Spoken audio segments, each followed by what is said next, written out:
by having a bit of a short rest, the party recovered from battle against some ghosts. During the rest, you heard a sort of heavy, monstrous, raspy breath coming from where you had sort of come from in the crypts. And after a warning shot by Oramis, it was revealed to be Angus and Nathan, who'd just gotten lost in the crypts and had fallen behind. Glyndan wandered round in a small room and managed to find the necklace of the ghost Ardevel. Though you contemplated keeping the necklace, as it would be worth a small fortune, he placed it on Ardevel, thanked him, and told him what happened here. It basically seems that this place was attacked by the Archlich Vecna in his quest to become a god. Though Vecna couldn't attack the knights who protected this place directly, he used a sort of mass enchantment spell to charm half their number to attack the other half, and then kill themselves when they won. From here, as you know from Nessia's notes, Vecna did actually manage to get a branch of Yggdrasil and bind himself to sort of Celestia, becoming the god of whispers, lies, and secrets, and yada yada yada.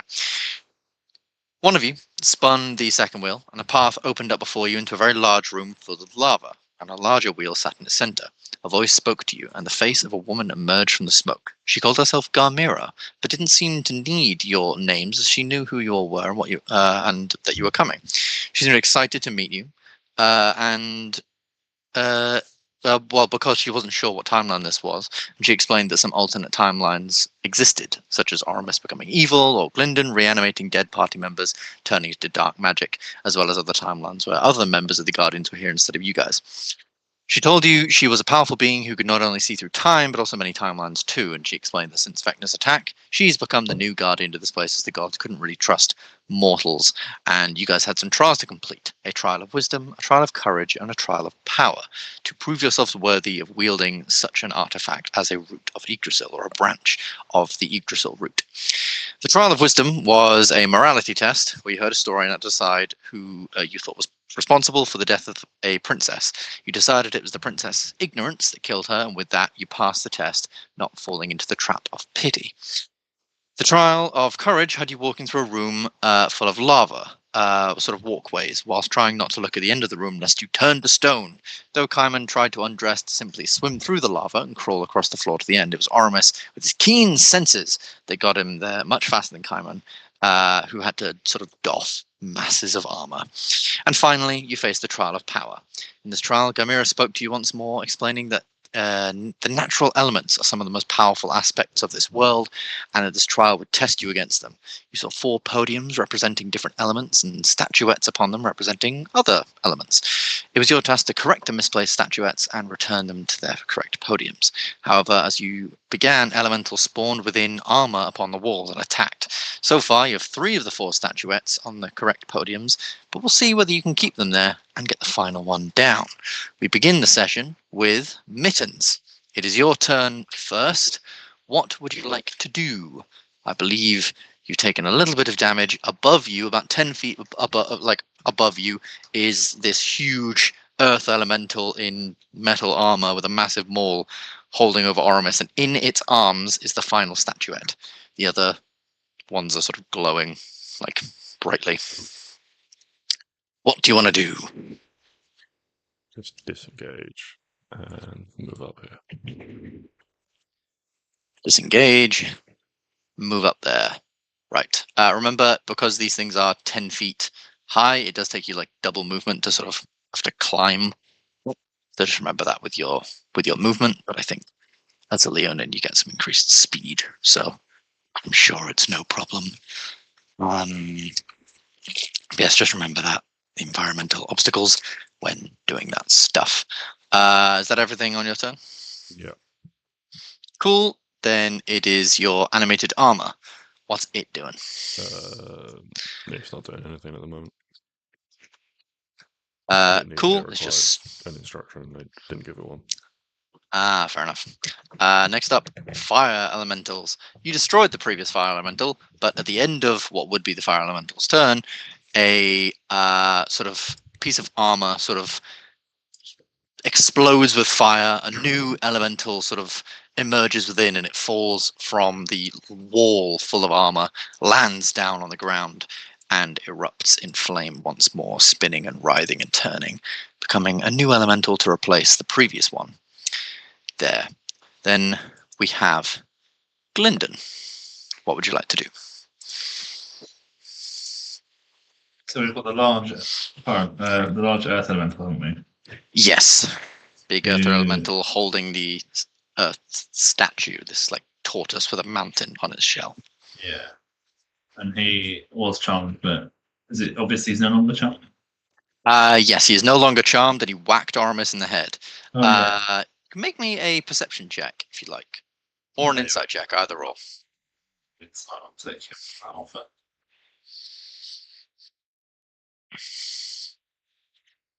16.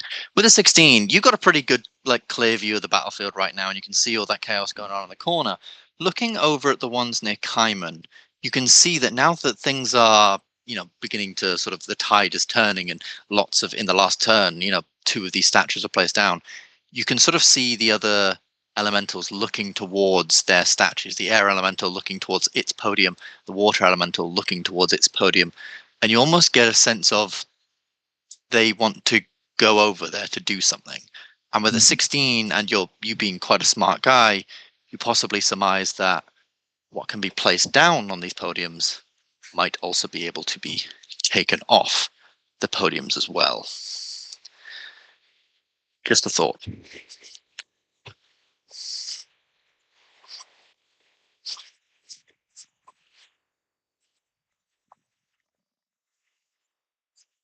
I'm going to try.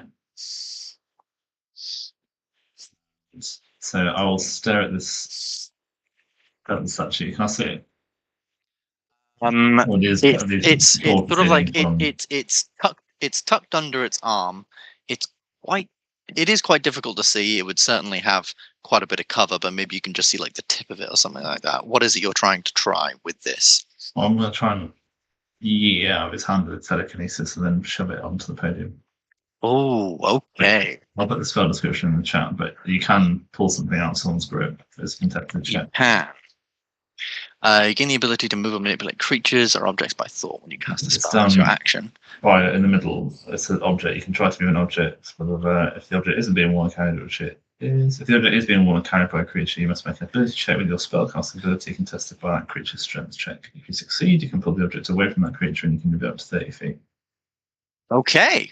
Yeah, you can absolutely do that. I would say that in the sort of bustle and tussle, you can probably see maybe just enough of this object to be able to attempt something like this. So, yeah, absolutely. Why don't you roll me? What would it be? It'd be I'm assuming. Does it say what kind of check you make? I'm assuming it makes an.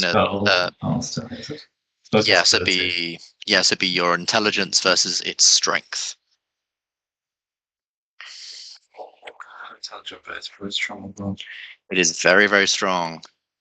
I'm gonna, as my bonus action, I will invoke my Glyndan Alpha All-Seeing Eye, so I get a +5 to this check. I'm gonna say that you cast the spell first. You cast this. You said you were casting the spell first. Unfortunately, Okay. you said you were casting the spell first. Right, let's just straight intelligence, isn't it? Mm-hmm. Okay, right now it rolled a 17, so you have a 23 to beat. No, I did not. You did not. So as you sort of use your try and sort of rest into your mind and try and telekinetically pull this thing, you manage to sort of pull it out sort of from under its arm, but then it sort of wrestles it back. Almost so it like has it in like a forward grip, but then pulls it back in, just about sort of like hovers over the podium, but then pulls it straight back. Anything else on your turn, Glyndan? Are you still activating the all-seeing eye as a bonus action? Yeah, fuck it. And then Mittens gets +5 to summon at some point. Mittens gets +5 to summon at some point. That's fun. Cool. Next, we go to the water elemental. The water elemental is going to move away from Kaiman. So, Kaiman, you get an attack of opportunity. If you would like to make it. Does it do a which one? That would be your fist punch thing, I'm assuming. No, does the water elemental do a test because of the spirit guardians? Oh, yes, it does. Oh my god, yes, I've completely forgot you had Spirit Guardians on you. Then you need a little symbol. Yes, do. that's what that symbol is. You're also concentrating on that, so you need that symbol, which just means that you're concentrating. And if you get hit, you need to make concentration checks. So it rolled a 12. I don't think that's going to pass, but let me just check if it's got Whiz or Charisma. Whiz plus 7. So that would be a 12 plus 7 is 19. I think that matches your spell save, so it takes half damage. Oh no, mine's 18. Yours is 18. So roll me 3d8, and it'll take half. Huh. 13, so it takes half of 13 to 6. Right. Then this thing is going to go sort of round here. And with its sort of watery arm, it wraps around the totem. It's going to pick it up. So it moved 5, 10, 15, 20, 25, 30. Still got, I think, 40 feet of movement left. Well, so 30, so still got 10 feet of movement left. So it's then going to go 5, 10 here. And then it's just going to use its action to whack the animated armor, because fuck it, why not? 17 plus 8 is a 25 to hit the animated armor, and 13 to hit the animated armor suit. I'm assuming the first one hits and the second one doesn't, right? Yes. Yeah. So it deals 1d. 8. So 8 plus 4 is 12. So it deals 12 points of piercing damage and 7 points of cold damage on that. And you can see as it picks it up, the blue podium just fades to a to not glowing anymore. Next up, we have Oramis. Oramis, Big Daddy Earth Elemental, right in front of you, holding the thing. What would you like to do? I'd say you've seen Glyndan try and use telekinesis to rip it out of his hands, but unfortunately didn't work this time. What are you doing? It's a strong boy, Oramis. It's a strong boy. There's Oramis. And he wants to try and rip it out of his hands too. Okay. This is going to be a contested, because yeah, I'd say Glyndan sort of like pulled it out, so it's no longer sort of like tucked underneath his thing, because I believe last time you had to make 2 checks, one to pull it from under its arm, but one to then rip it free. So I'm going to say that Glyndan's pulled it out of his arm, so you're just going to be able to, you're just there to try and sort of rip it free. So this is going to be a contested athletics check between you and the thing. I was hoping you'd fail out. God. He's with +16. That's not fair. Fortunately, it rolled a 16 on the dice plus 6. Ah. That is one. That is only one of your attacks. But you can do a. You can attempt it a second time. This would just be. But this would be just trying to sort of wrestle it from under its arm. It's all right. That is a lot more like it. And with that, you manage to, with a very, very big sort of heave. The first one, it sort of manages to sort of shrug you off. Second one, with a massive sort of heave and arching your back, you manage to rip it from the hands of this huge titanic creature. And it's fucking heavy, but I believe you have like 18 strength, so you manage to just about hold on to it.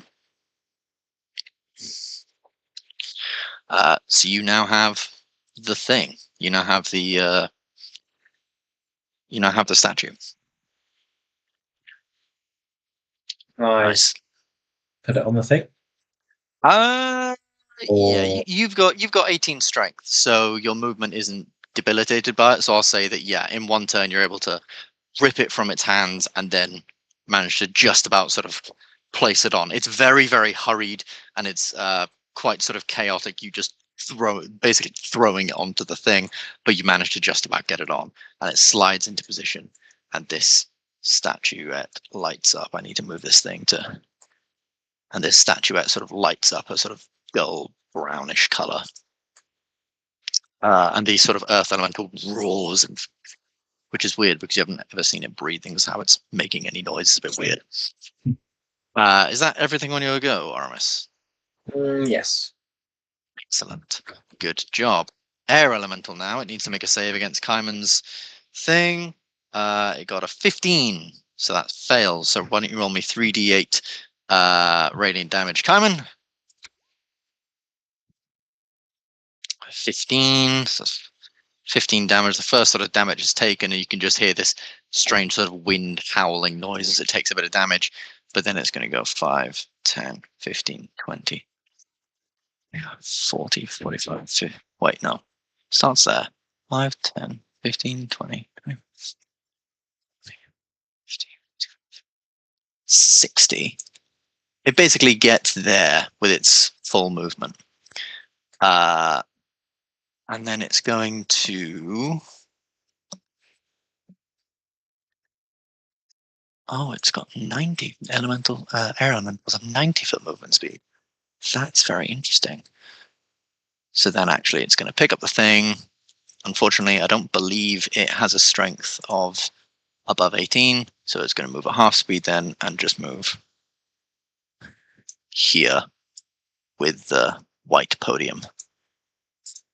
And as it's sort of like hurriedly carrying this stuff, does it get its stunning thing back? No, it doesn't with a 2. So it's just going to sort of like, as it sort of gets to sort of the end of its movement there, I suppose to do that it does need both of its hands. So it's just going to drop the statue out on the ground, hold up its thing, and it's going to look at, I'm going to say, Glyndan.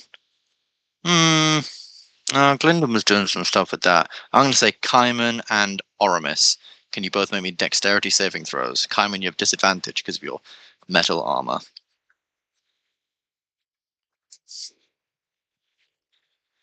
Oh, which ones are? Dexterity saving throw. Actually. You are fine. You take no damage. Kaiman takes the full damage. I am That is strong and dexterous 2, like a rock. 2, 7. So that's 11 points of lightning damage. That's actually a very bad Not roll too by bad. it. As suddenly there's like a spark above your head, and suddenly lightning cracks down and hits you in the head. That's pretty much it for the air elemental. Then we go to the mad lad himself, Kaiman. What would you like to do? That's one. There's one mad lad.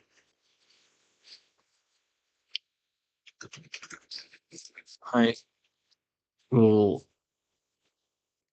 face this guy. Ooh. Do I just snatch it from him? Because he's just going to come back if I kill him. Or I do just kill him. They do come back at the end of their next turn, so they won't actually be able to do anything for like 2 turns. Whenever they do come back, but you can attempt to snatch it from him. I will. I will just snatch it because I don't think he can take me out. So Okay. Roll a. This would be a contested strength athletics check against this blue water elemental. Oh, fucking dice. oh yeah, But Kaiman beats him, so it rolled 19 plus 4, which 23. But you rolled a 28, so you managed to easily enough twist it out of the water and just rip it down. And there's this splash of water as like, what was it? Sort of arm appendage falls onto the floor, but it sort of regrows back as it's water. You have the thing. You now have you're holding the large podium. What are you doing with it? I'll just go around him. You might get attack of opportunity, but I think No, I think you could be okay. Where did you start? There. Uh, So you started there.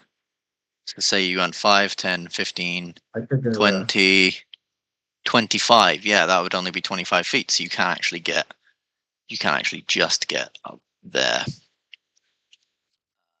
Sure. So if you want, you can move yourself up there with the thing. And if you want, football. Yeah, and then do I have to? Okay, I can do it from there. Good. you can do it from there. I believe you've got a strength of 18, and easily enough you can just place it back. These things are not very happy with you guys just taking all their stuff, ripping it out of their hands. That's very mean. Cool. Still 3 out of 4. Let's see. We have the Earth Elemental next, and I mean it stood in front of this one.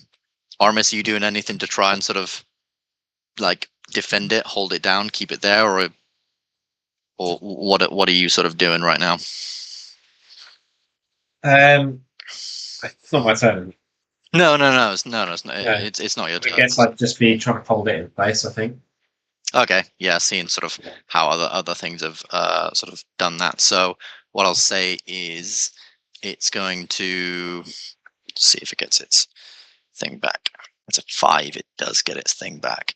So it's going to try and hit you, and then so it gets a stone strike back.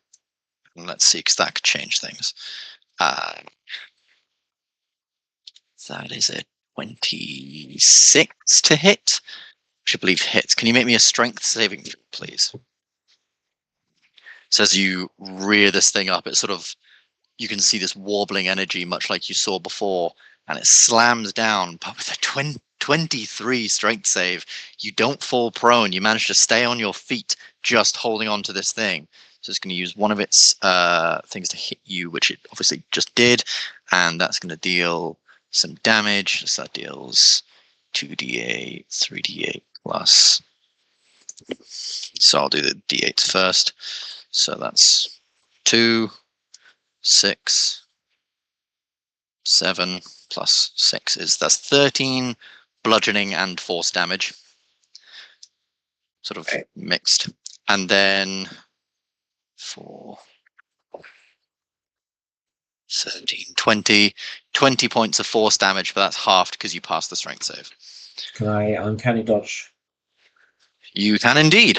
And then it's going to use its second attack to just try and pull the. So it uses one hand to just bring down this maul on your head. It's going to use its other hand to try and just rip the thing from the podium. So this is going to be a contested check, I think, if you're sort of trying to keep the thing there. So this will be a contested athletics check.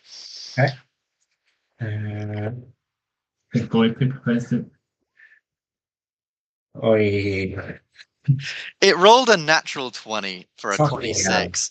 No, but that's only a 26, and you got a 33. Okay. So even with a natural I'll take 20, it it's like really ripping it there, and you're just putting everything you absolutely can to keeping this thing there. And this thing's almost like looking down at you like, how is it still holding on?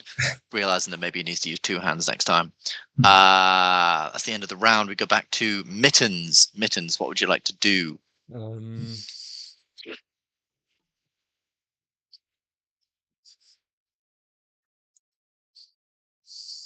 Mittens is going to move 5, 10, 15, 20, 25, 30, 35 feet. Trying to avoid being close to anyone, and is going to cast True Polymorph. Oh, fuck. Okay. And what is Yeah. Mittens' true polymorphing into? He's going to turn into that mighty desert creature, being from the lands of Titan, known as an Androsphinx. Interesting. Cool. So you become large. Mm-hmm. You become, I think, a woman? No, Androsphinxes are the male ones, Gynosphinxes are the female ones. It doesn't really matter either way, but yeah, you transform into an Androsphinx. I'm assuming you have the monster manual, you have the stats of an Androsphinx there. Indeed. Cool. Mittens turns into a fucking sphinx. It's lion Just in the adjacent. middle of the room. Yeah, it's lion adjacent, and it's fucking cool. It's fine. Cool. So that's your action. Do you have any bonus actions and/or movement or anything like that you'd like to do? That would have been better to do before I turned into a sphinx, because the sphinx doesn't have any. Indeed. There we go. We go to Bad Boy Fire Elemental. He's gonna rush 5, 10, 15, 5, 10, 15, 20, 21, 30, 35. What's his speed? What's a Fire Elemental speed? Fire Elemental speed is 13. Yeah, it's gonna have to do that. So it's gonna go 5, 10, 15, 20, 25, 30. Wrestle the thing up off of the podium, but unfortunately it doesn't have a strength of 18, so it's going to use its dash to just move up over here with the fire podium. Glyndan, you don't get an attack opportunity because it was just on the other side. So imagine you're like focused on the other side, you were casting telekinesis and focusing what's going on there, and all of a sudden you can hear this like stone grinding from next to you. You look behind you and there's just this fire elemental just like trying to sneak back away with the with this huge stone statue. But now it is your turn, Glyndan. What would you like to do? So, I seem to recall you said the wind one dropped its thing so that it could do its spell. I did, I believe. So Yes, that little bugger's on the floor. that bugger is on the floor. But all you hear is Glyndan shout, "Yee!" and picks it up, pulls it over here with his telekinesis, and plonks it back on the platform. I love it. Well, good listening out. For that, that's a mistake on their parts, but they don't have great intelligence, so that kind of makes sense. So yeah, this thing is sort of there with this like scepter, sort of casting this lightning and preparing to see who can cast lightning on next, and underneath it, the statue just as you shout yeet, and it just sort of looks over to you. And if wind could scowl, it would definitely scowl. But it's wind, so fuck that guy. It's going in wind. It's just there like, come on, man. Real pissed off looking. I'm assuming that's your action. There's my action, yes. Cool. Any bonus actions? Any movement? Yeah, I'm going to move up to about here, and then I'll just. I'm going to go one eye. Could this spell? Missy Step. I'll just Missy Step up here. Cool. Sounds good. Then we have the water elemental. Water elemental doesn't like Kaiman, but that one is very, very defended. Very, very defended indeed.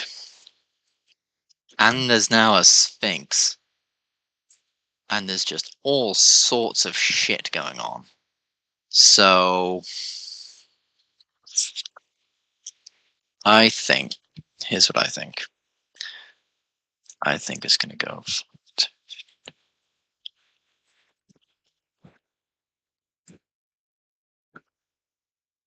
Going to go there. Yeah. So you watch as the water one moves over here. So Kaiman and the animated armor get attacks of opportunity.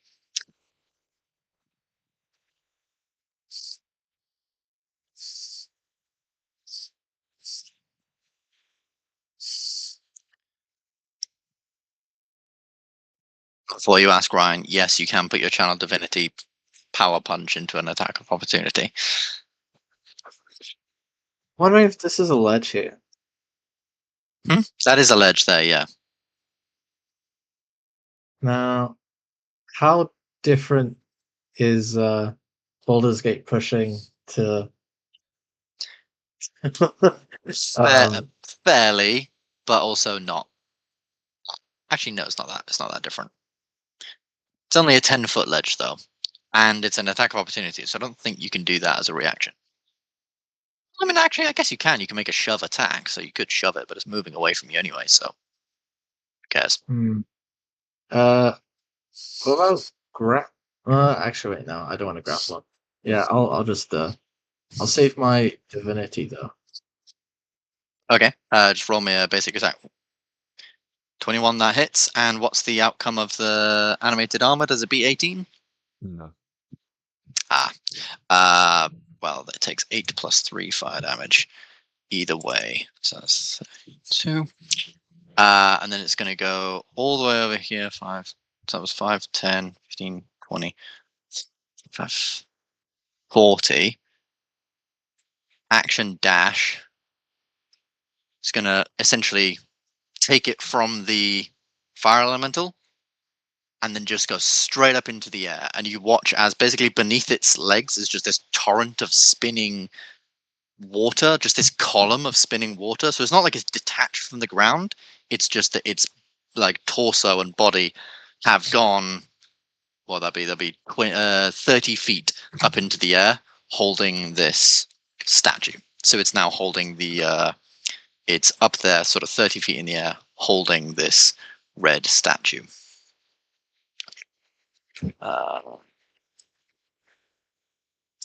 And it's actually going to move slightly sort of a bit more central as well. It's going to sort of go diagonally upwards a little bit. So it's going to go like there. Yeah. Imagine a just 30-foot column of water with some armor at the top holding this statue. But then we go to Oramis. Oramis. Big elemental, still has his hand on the thing trying to wrestle it from you. But, you know, it's not his turn. He can't quite do that yet. What are you doing? Can I jump up on the podium? You can absolutely jump up on the podium. And can Only if you say parkour while you're doing it. Parkour. can I slash at him with my shadow blade? You can absolutely. Roll to hit. You have to be an 18. It's wearing 20. plate armor, so 20 does hit. 12 slashing damage. And it's magical, so it's that, and a 22 also hits. It's 11, so that's, yeah, 2 heavy hits, but this thing has really barely been touched thus far. So these things just make quite large sort of scratches across the stone and the sort of stone and some of its metal sort of breastplate and its stone face, but otherwise it's just sort of still stood there. Okay. And then I guess I'll just throw in a concealed blade for the fun of it. 16 misses. 16 misses, however, as it sort of dodges out of a sort of side, as your thing just goes for what would be its face, but it's just a big rake. With that, Air's looking around, he's looking at Glyndan, because Glyndan's being a fucking bitch and casting all of his stupid spells, and it's looking at the big sphinx. Can Glyndan, oh, it needs to see if it gets its thing back. That's a 2 again. Can Glyndan and Big Sphinx make me dexterity saving throws, please? Got 15 beat. Oh my god. Jesus Christ, you guys. 8. 8. So that's going to be no damage for Glyndan as you sort of hear the cracking in the air and move out of the way. The hip click as he dodges them. Back into place, probably. Yeah. But for Big Sphinx, that's going to be 12 points of lightning damage. Okay, 12. Sorry, that's meant to be plus its charisma, so that's 16 lightning damage. 16 lightning damage. Okay. But that's pretty much gonna be that. A 1. Does that put you below? Nah. Does that make you small again? Don't know why I rolled. Plus 11. Jesus Christ. You and your con saves, man. But then it's gonna It's just going to get a bit more central, I think, so it can sort of have a few more targets to play with. Then we go to Kaiman. Kaiman, things are happening everywhere. What are you doing? Water elemental, 30 feet up, holding the final statue you need. There's an air elemental in the middle. Sphinx appeared somewhere. The lion man turned into a lion with a man's face.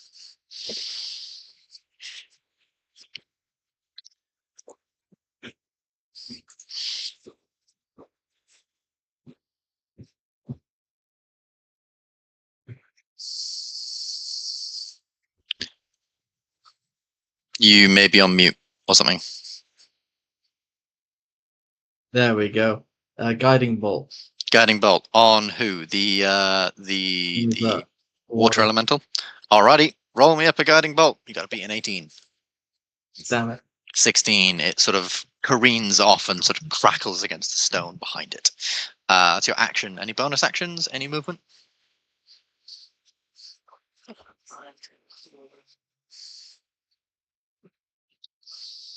Oh, I missed. When they die, where do they come back from? They come back from the sort of stone statues to the walls on the left and Okay. I guess I'll just move over here. I want to get that guy out of the way before he Cool. grabs that. And finally, Earth Elemental. Well, Oramis, you're currently standing on the thing, so stop that. It's going to see if it gets its Thundering Strike back. It's a 4. Fuck, it doesn't get it back. So I guess it's got to deal with you first. So it's going to make one attack against you to deal a bit of damage, and then it's just going to try and essentially. No, here's what it's going to do. It's going to use its full action. So it can use both of its things. First to try and, well, we'll see how it works. So roll me an athletics check as it basically just reaches in with its hands to try and just grab you, like grab one leg and one arm. Isn't he in my guardian area now? Oh, he is, yeah. So it needs to make a whiz save, which is an 18 on the dice plus 7. So that's a 25. So roll 3d8, he takes half. I think Lucas has gone somewhere. 18, so it does take half to 9, dealing a little bit of damage there.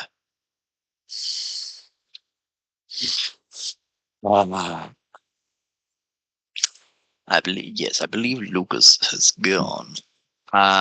So I'll take. Oh, there we go. This thing's trying to throw you. Okay. Roll me an athletics check. This can be contested to see if it can pick you up. Okay.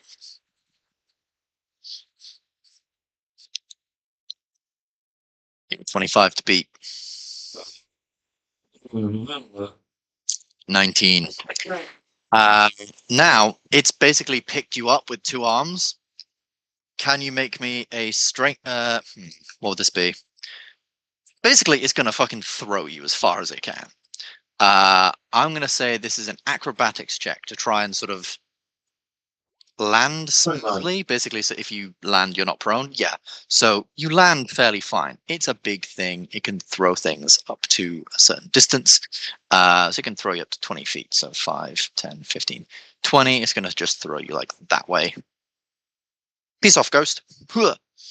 And throw you over there. And you're going to take a little bit of damage in 1, 7. Take 11 points of bludgeoning damage as this thing just throws you across the room pretty much, getting very sick and tired of your antics and you moving it. And then it's going to finally, with its free action, just grab thing, lift thing, leap off the side of the edge there, and just sort of begin moving this way.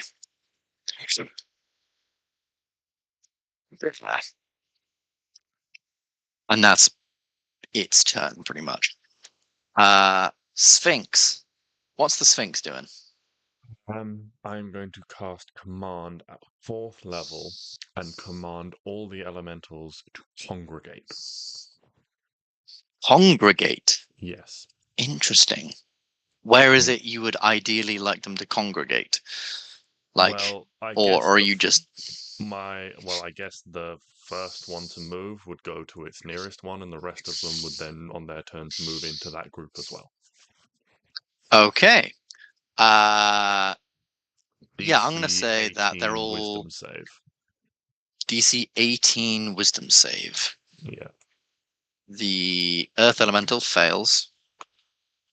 The Water Elemental fails. For fuck's sake, the Air Elemental fails. That was 4 rolls, all below a 10. They all fail. So on their turn, they must use their turn to gather up. Nice. And I think they're probably going to try and gather up somewhere central in the room. That's sort of the median point of all of them, it seems, is near and around, just in front, like between you and Oramis, around that sort of area. Cool. Very, very cool. So the Fire Elemental's turn next. Is that its action to do that? Or So let me just... You speak one word command, make a wisdom saving throw.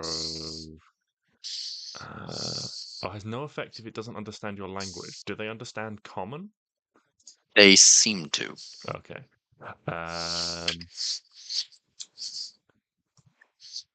So says it. Something.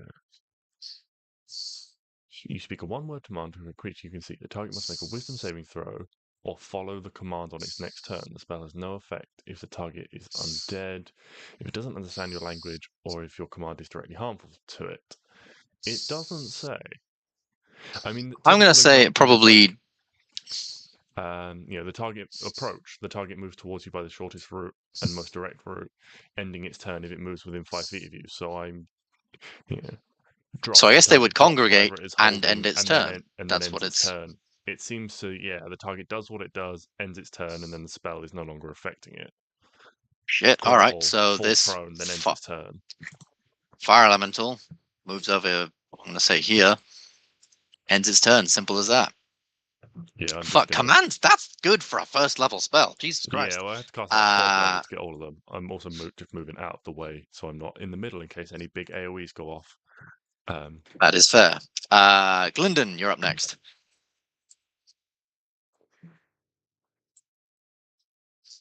The water one's still 30 feet in the air. Stone one's looking to move into this middle section.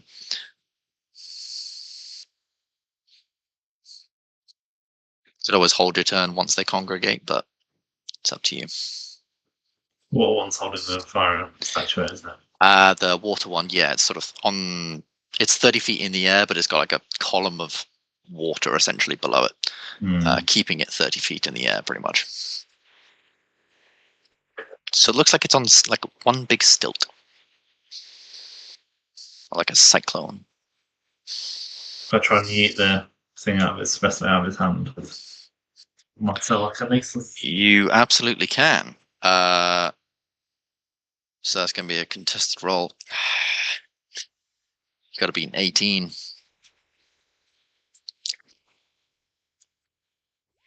Oh, yucky. Unlucky, my dude. Yeah, you almost get it, and it almost pulls it from its grasp, but you don't know whether it's like the command trying to push it in a certain direction, or just it's sort of like watery tendril wrapping around it multiple times that keeps it in its hand. But it does manage to just about keep hold of it. I'd probably say as well, its trident is on the floor because it needs to have 2 hands to hold it. So its trident is on the floor somewhere. That's your action. Any bonus actions? Any movement? No, it's well. Cool. Water Elemental. It says congregate, so actually it's going to move 30 feet down to the ground. End its turn. Thing in its hands. So Water Elemental no longer 30 feet up. Then we get to Oramis. Yeah.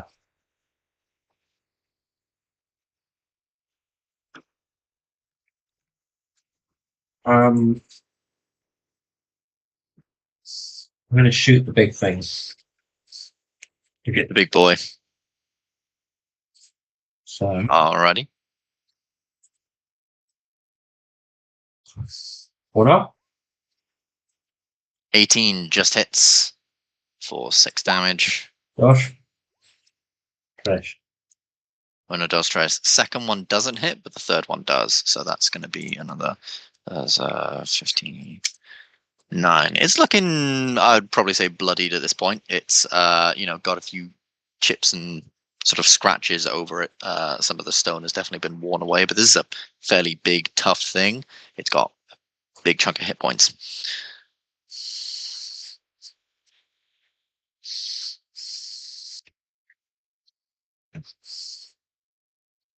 Okay. Oh. Idiots. Idiots. Maybe next turn you can try whatever you're thinking. Yes. Indeed. Air elemental congregates. Kaiman, you're just chilling out with a massive sphinx. Buddy. So it's tempting to stroke. No, stroke. Do the cat thing to give my butt a little wiggle. Are you gonna get pets or are you gonna get clawed? I think I better go here. I want to stop him. I also want to, do the whole healing thing. But I am out of most of those because of what happened last time. So I'm just gonna channel punch this fella. Alrighty. Roll to hit first to see if you can punch him. Come on. Oh, come on. 24 definitely does it. Roll damage, and then using your channel divinity. I've forgotten what it was. It was twice your cleric level plus 5. So it's you're currently level 18, so that's 36 plus 5, so it's 41 plus 6 is 47 plus 7 is 54. So yeah, Kaiman just rears back, punches this thing in the gut, and this huge, just erupting anime style, just explosion erupts from the front of Kaiman's gauntlet. And so what was that? 54 it was. So that's going to be 9. And that does it. This big explosion punch just turns this piece of arm, this earth elemental in armor, to just a lot of stones being blasted back against the wall like shrapnel, and this just armor just ding ding ding ding ding ding, as you just mega punch this thing in the gut. How's he done? You have a you can pick up the thing. Mm-hmm. I pick up the thing and then I can move 5 more there back. Cool. Or can I? Yeah, I can move. Can I? Yeah. You still have 5 more feet, so you can just move 5 foot that way. Cool. And then at the end of the Earth Elemental's turn, a new challenger approaches the bench.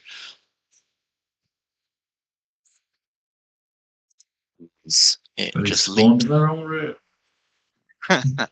as it just leaps down from the sort of conjures itself upon the wall, leaps down and just wielding another massive maul, sort of crushing the remains of the previous failed elemental. And is that a good place? People fancy taking a quick break there for 5 minutes and getting back to it? I know we haven't really been going that long, but we usually take a break at about 9, so we can do that real quick. Seems like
Great, clever little spritz. I had to splash my face with water because it's not actually very warm here. But my computer is fucking roasting because for some reason my computer really doesn't like Roll20. And the fans just go fucking crazy when I've got Roll20 on. There we go. Anyway, getting back into it. Let's see if we can finish off this crap. Get these elementals and put them to bed. So we get back to the beginning of the round with Mittens, the mighty Sphinx. I believe we were promised a hammer. I am going to cast Flame Strike at 6th level on the 3 in the middle. So they all need to make Oh, saving shit. throws. Well, it'll probably be very unsurprising to you, but the fire elemental is immune to fire. There's also radiant damage in Flame Strike. Oh, yes, there is. Jesus It's Christ. half and half. So they need to make what saving throws? Dex, DC 18. DC 18 dexterity saving throws. Right. Half on success. The fire one was like almost on a 14, which would have had him pass, but then it rolled to a 4. That's a fail for fire. That is a 16 plus 1 for the water, so that's a fail for the water. And the air, that is I don't think that's going to pass at all. That's a 15 for the air, so that is 3 fails, unfortunately. Okay, so that is 40 damage, except for the fire elemental. That takes 21 radiant damage. Fire elemental takes 21 radiant damage. Nicely done. And the other 2, it's 40. Is the first roll fire? The first roll is fire. The second roll is radiant, unless they have. Alrighty. Let me just double check something because I know I put something in one of these. No. I thought maybe for a second I gave one of them vulnerability to fire, but I didn't. So that is 40. 40. How much? Just 40. Yeah, which means the water elemental holding the fire statue dissipates as it gets burned up in the flames. The air elemental is, however, still up with not very much hit points. You can see it's just like a wispy, barely visible cloud anymore in this sort of armor, and the sort of howling wind that it once was is not quite a howl, more of a whimpering wind, I guess you could say. Now I'm going to swoop down here to be a threatening presence. Love it. Gotcha. Fire elemental. Fire elemental is concerned because they're not very intelligent. Let me look at his stats a second. What's his wisdom like? Not very good. His charisma's very high. So he's a rowdy boy who thinks he can take on some bad guys. But he knows people are after him, and that is his main. He was given a task to defend these things. So actually, I suppose this fire elemental will pick up the fire thing and then move. I guess just try and move away. So go like 5, 10, 15, 20, 25, 30. But you get an attack of opportunity as a Sphinx if you'd like to take it against the fire elemental. 27 to hit. Yes, a 27 bloody hits. You'll be very unsurprised to know. 17 slashing damage, and the Sphinx's claws are considered magical. 17 slashing damage, and the Sphinx's claws are magical. Lovely. Cool. Yeah, you rake across the metal as that sort of ear-splitting noise of claws on metal as it slashes down its armor and through some of the fire. But it still just manages to sort of get away and run over there. Next up, we have Glyndan. Glyndan, what you doing? Oh, I should roll to see if it gets its ability back, even though it doesn't have its swords out. It doesn't.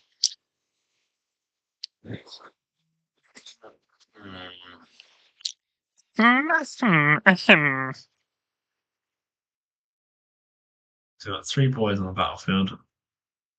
Mm-hmm. Young fella's looking a little weak.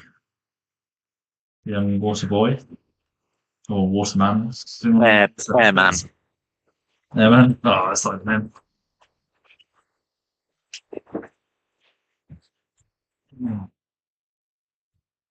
I think I'll go 5 10s.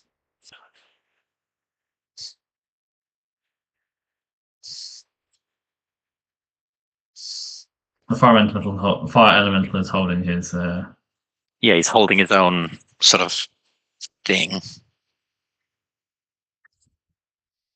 Right, I'm gonna go there. Bonus action, Oswald's thing eye.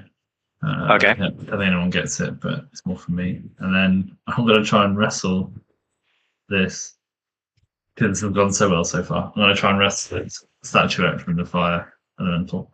Okie dokie. Sounds good. He needs to make. Oh, yeah, that's a good point from Ryan. Did oh. the fire one walk through his aura? Fire one did walk through his aura, so I'll just roll that really quick for him now. He rolled a 10. He fails. Ryan, roll me 3d8 radiant damage to just tack on top of whatever's going on here. 14. Lovely jubbly. So it's. I can do maths. That's 42. 15. Cool. What did you roll, Sam, for your check? 27. You only needed to beat a 10. Rolled a 9 plus 1. This one is, you've seen it use like short swords and stuff, so it's really not very strong. It's more sort of like dexterous and fast, like flames. So yeah, easily enough, you managed to wrestle free the stone statue from this thing's grasp, and it very much like a little kid who's lost his toy, just goes. I can move it 30 feet. You can. So I'm going to move it to Oramis. I think my 30 feet gets me just to Oramis. Okay. So maybe knocking the head of this Andro Sphinx or whatever it's called. Yeah, just sort of grazing the back of the Andro Sphinx, maybe some of its wings or whatever. Yeah, and then. Did you call it an Andro Sphinx? That's an Andro Sphinx, isn't it? It is called an Andro Sphinx. I thought you called it a Banjo Sphinx, which would be A very bagpipe fitting as I am a bard. A Banjo Sphinx. Bagpipe Sphinx. That's my favorite animal. Yeah. Oh my god, a bagpipe Sphinx. That's Mittens' stage name. Bagpipe Sphinx. And then I will shout, "Oi, pretty boy, catch!" And then I'll drop it. Oramis, make me a dexterity saving throw.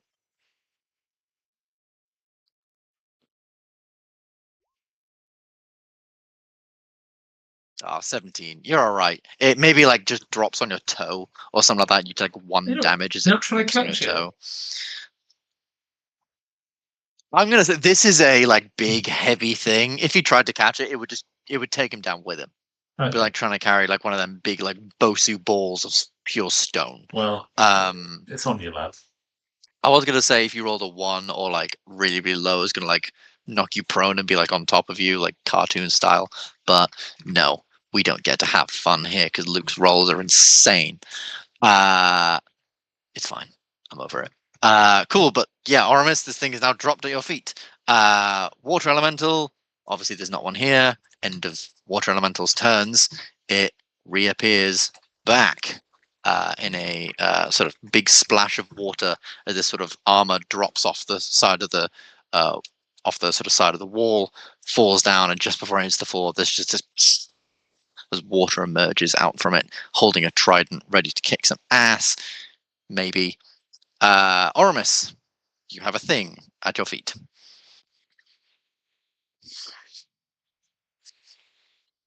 You might be on mute. I didn't hear you say anything. I've been spitting mad jokes. Mad tings. Never had you pegged as a lion, Luke. Oh, He didn't realise Your that words. he was getting the same response from his jokes as he normally does, which is just silence. It's been some of his best material. It's wasted. and you'll never know.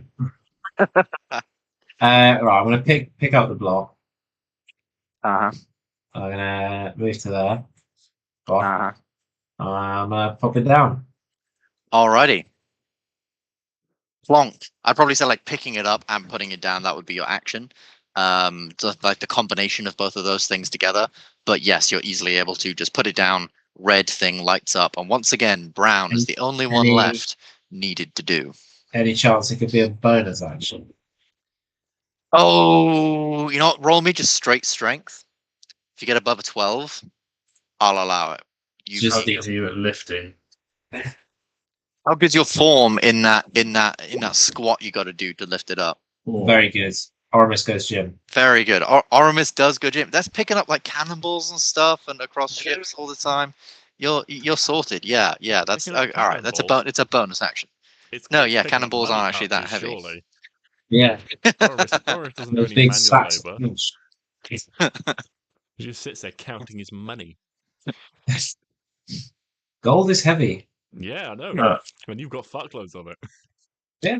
I like to think Oramis has done that, and Glyndan's looking at him, and it hurts Glyndan's back to watch Oramis lift that up. That's the situation that's going on here. That's why I started here orchestrating.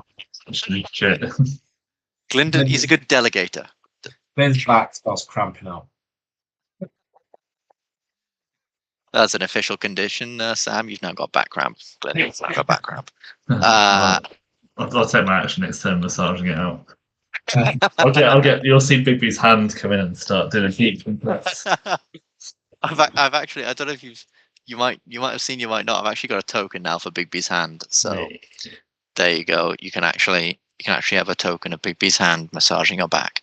Anyway, that was your bonus action. What are you doing with your action, Lucas? Can I roll hypnotic pattern? Hypnotic pattern. Interesting. You can indeed. Who are you rolling against? Twisting pattern of colors weaves through the air. Pattern appears for a moment and vanishes. Each creature in the area sees the pattern must make a wisdom saving throw and fail, so the creature becomes charmed for the duration. Bosh. All of the boys in the middle. All the boys in the middle. That would also include Kaiman and the Sphinx. Yeah. That's not my problem. Alrighty. Everyone make me Kaiman, Sphinx, and these things make me wisdom saving throw. You just got. Oh, fuck. Fair enough. You're immune to being charmed, and Kaiman just got it. That's going to be very annoying. The air elemental rolled? Oh, the air elemental as part of the 22, just about. The water one, however, has rolled a natural 1, and the earth one has rolled a 19 plus 7. So you've got the water one. The water one's just there. I think you get because it goes down as well. So you're going to be able to get a fire. The fire one's also failed. So fire and water are both just there, just these patterns swirling around their heads. But everything else seems to be up. That's a productive turn. Doing the boys proud. And next up is Air, who passed, and he's going to look at Glyndan's. Clearly, he's being a delegator. He's pissing him off. He's snatching things and putting things down. He's going to target Glyndan, and he's going to target Kaiman. With 6 on the D6, he gets to target one additional person, which is going to be the Sphinx. Can 3 of you make me dexterity saving throws as lightning begins forming, but this lightning comes with a big boom of thunder as well.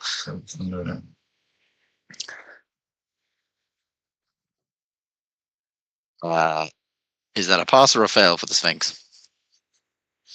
I do actually have a dex saving throw, but it's still not going to be enough. It's 14. It's only 15. You needed a 15, unfortunately. So, Kaiman, you've passed, so you take no lightning damage, but you will still take some half thunder damage. Glyndan's also passed, take some thunder damage. And Sphinx, you'll take the full, and I'll explain that in a second. So, Sphinx, you take 18 lightning damage. And 6.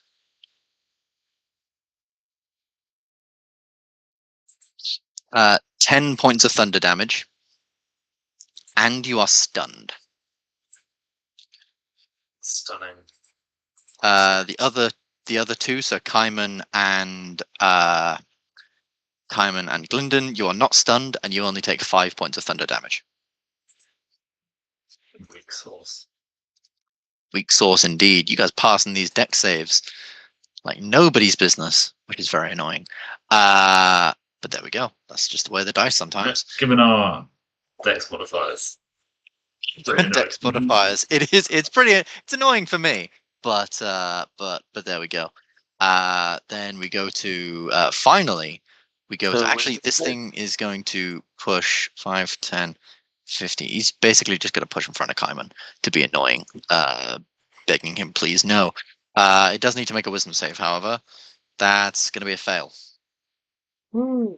Finish him. Roll me 3d8. But as it runs, as it sort of spins and whirls in front of Kaiman, just as it gets in front of you, it clangs into the clouds and wisps inside of it dissipate into nothingness, and you just hear the sound of plate armor just ting, ting, ting, ting, hitting the ground. Next up is in fact Kaiman, and if I had to take a guess, are you putting the podium down? Yes. Kaiman runs up and finally places down the podium. You can see all the elementals like reaching out a hand like no, and then all the elementals just dissipate. The stone elemental just falls into a pile of stones and armor. The water elemental just falls into a splash of water, and the armor just clangs on the ground. Same with the fire elemental, just sort of the fire just slowly just goes out. The armor slowly sort of falling to the ground and hitting the ground awkwardly and just tinkling.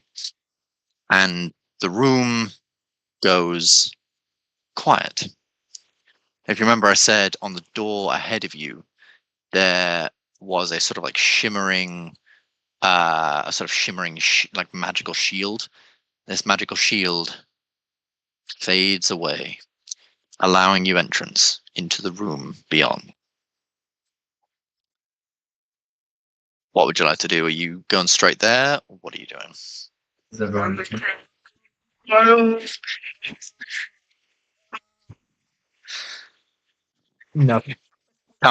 Put his ear up, and all the armor's just obviously not doing anything. Comes like, oh. Is everyone okay? So I need some healies. Like this? I'm No. I like this. Yes, I'm fine. Out of this, I'm not looking good. But I've got this for Might as well stay in that then. 58 minutes. Yeah, stay like that. Go. Sounds good. Right. If there's nothing you would all like to do, you can continue further into the next room. As you push on, you emerge into a corridor that is like the floor is like sort of made out of marble, and this gold sort of inlay creates almost like a sort of trunk-esque, like tree trunk-esque look, like sort of gnarled bark, tree trunk-like sort of imagery. And on the sides of the walls, you can see, again, sort of made of like white marble, contrasting on sort of navy stone around, like branches twisting out and all around the sort of corridor, making you walk in this sort of strange tree cage-like sort of walkway. And you walk down this walkway very briefly before opening up into a huge expanse of a room. This room looks pretty much just like a cavern, like a sort of like random cave that has been decorated. So the walls are very rough. There's sort of stalactites and stalagmites rising from the floor and hanging from the ceiling. And across the walls, you can see some engravings of what you can easily identify as like Pelor and Freya and their sort of beauty, I suppose. You can also see sort of many images of sort of different planes of existence, and all sort of and different images of sort of many of these different planes and the peoples that live there, all giving thanks and praise. But in the center of this room, the only thing that is lighting this room is this large, glowing ash tree. It is made of sort of pure light, and as it gets to its branches, there's no leaves on its branches, as its branches just fade into nothingness, almost as if they're fading just into the world itself. But stood before this tree, before you, with a quite large smile on her face, is a large creature, very similar to one that you're walking with, funnily enough, a sphinx. Except this sphinx has sort of stark, like marble white hair, a raven black mane, and a sort of beautiful sort of female face upon the head, and two like large angelic wings upon her back. And her eyes sort of are very, very weird because they're literally just like stars and galaxies just spinning in her weirdly large eyes.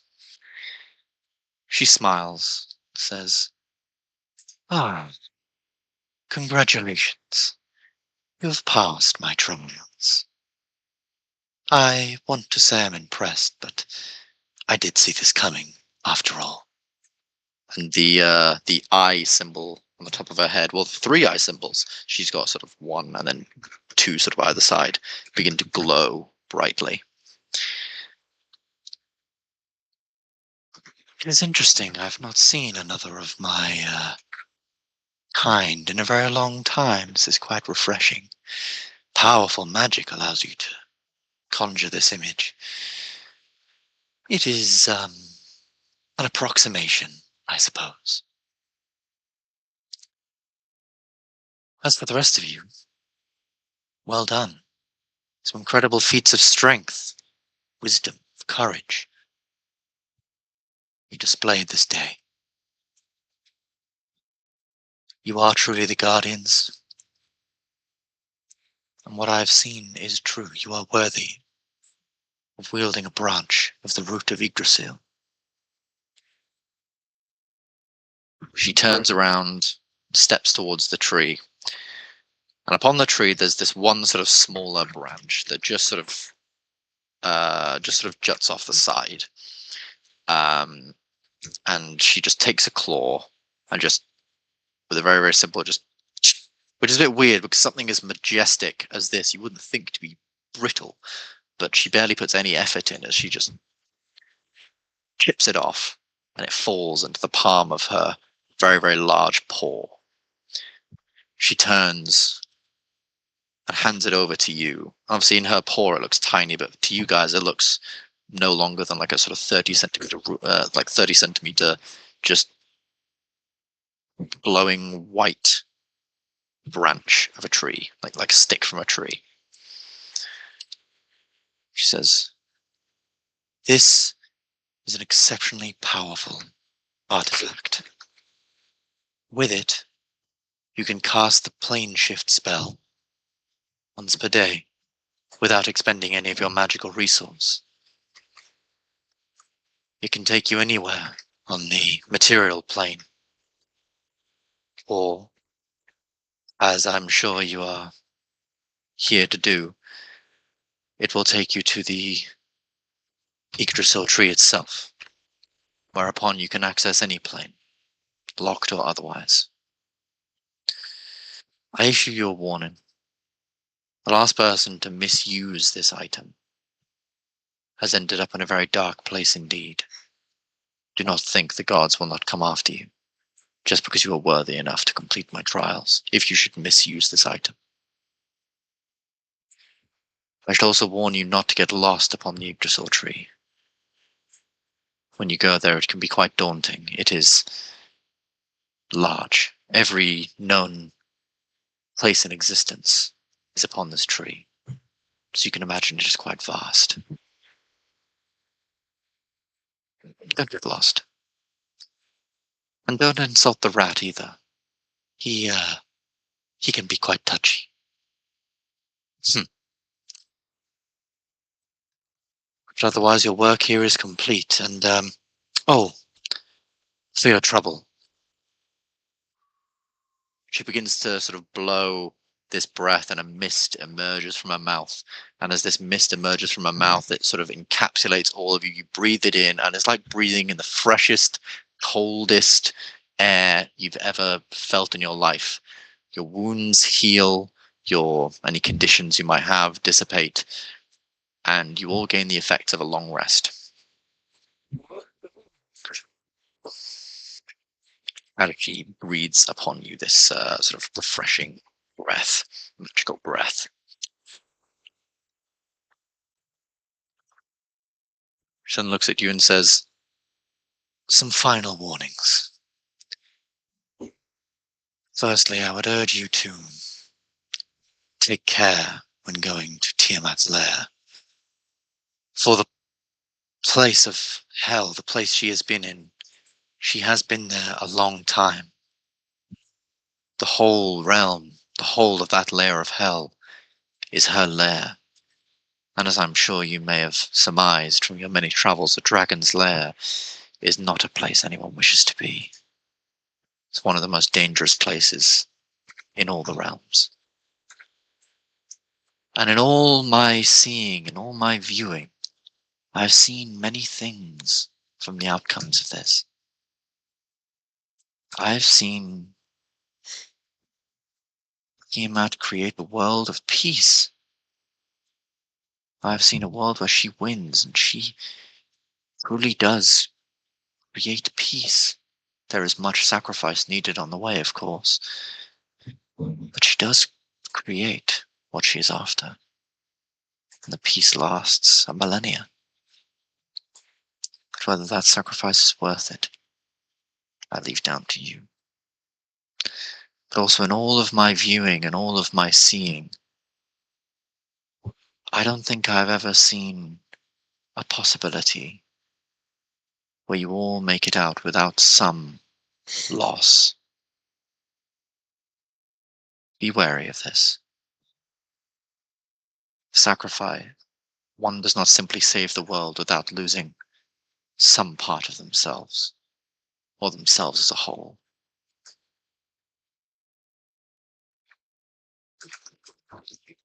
Thank you for giving me some entertainment. She steps back. She gives you a deep bow. If you have any questions, I'll be obliged to ask, but otherwise, have a good life. And she begins to walk sort of behind the tree. We can see this large pedestal that she sort of just sits and lazes upon like a big cat. Do you have any questions, or are you simply skedaddling? Plus, not stroke. Must not stroke or must not have a stroke? Having a stroke, trying not to stroke.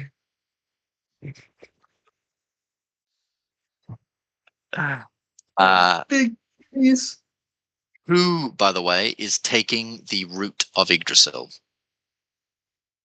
I volunteer as tribute. All right, Sam, No, but add there's the only route. one Add, logical choice. yeah. Sam, add the branch of the root of Yggdrasil to your character sheet. Not having a situation later on where one of you goes, "Oh, who has it? Is it this person? Is it that person?" That's the fucking. I will pick the damn thing up. You gotta go through the fucking trials again. I read a story on Reddit once about a DM that did that. Like, their players forgot this thing in a dragon's lair. They forgot to, they went there to get it. They forgot to pick it up, so he made them do the whole dungeon again.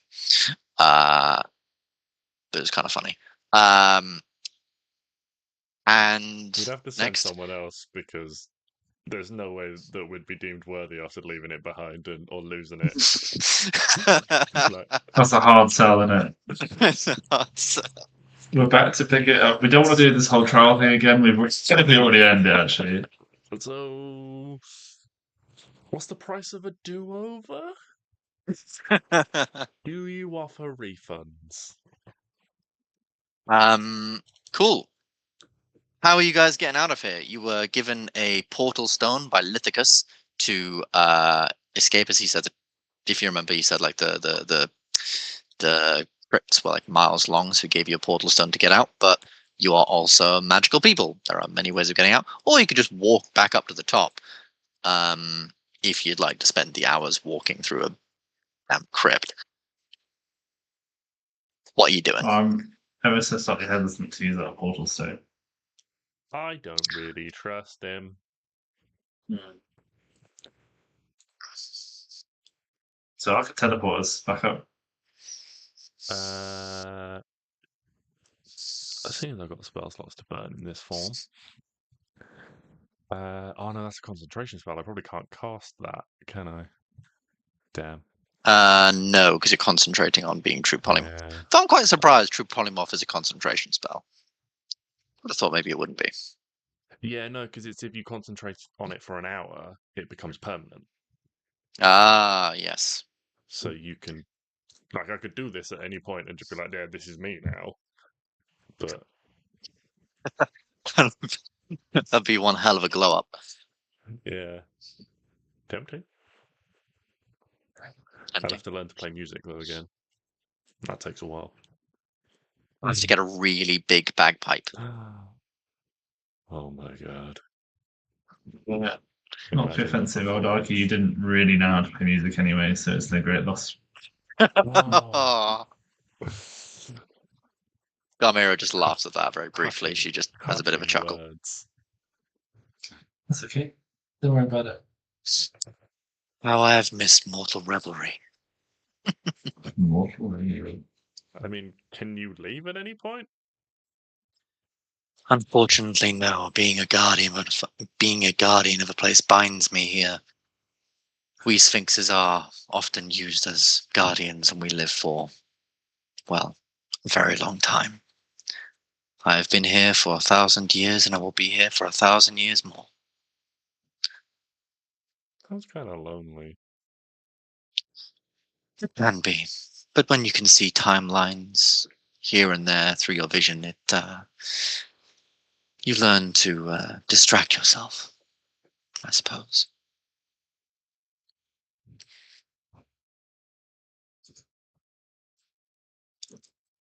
Well, if you ever need a friend, I can do this for 59 minutes and 59 seconds. That's above average.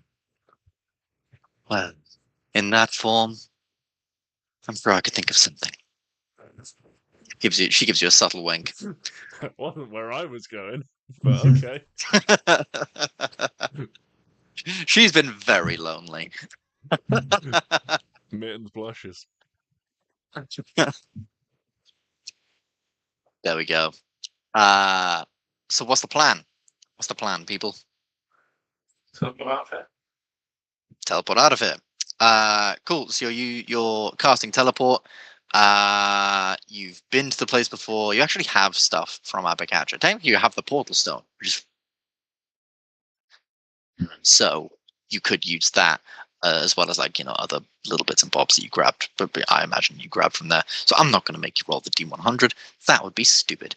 Where are you going? Are you just going into the palace, or are you going to our rooms? Yeah. We'll discuss this before we just jet out of there. Cool. Yeah, Glyndan just sort of grabs you all and just, with a flash of light, you'll magically dissipate and reappear in Glyndan's room in the tavern that you were staying in. 5 points to anyone who can remember the name, because I think I came up with it off the cuff. So you appear in this tavern. There is outside in the sort of hallway, there is a little bit of a kerfuffle going on. Something is clearly bothering some people. Otherwise, you're back in your rooms.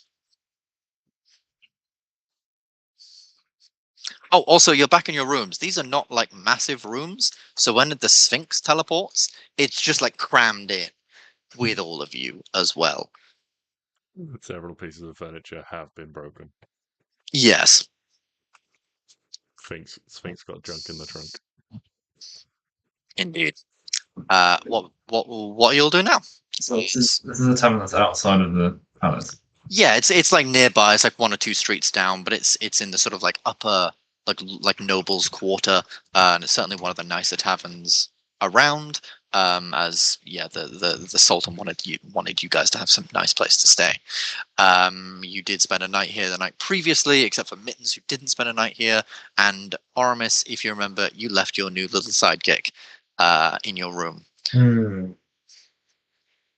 Oh yeah, I forgot about Out in the corridor, you can hear a woman go, and a few sort of men go, stay back, get behind me, get behind me. We'll flush it out. One conk over the head, and it'll be down for the count. And we can, we'll deal with it then. All right, the city guard, they should be on their way. What would you like to do?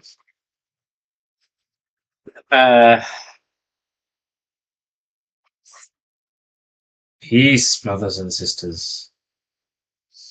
There's nothing that Reach Oramis.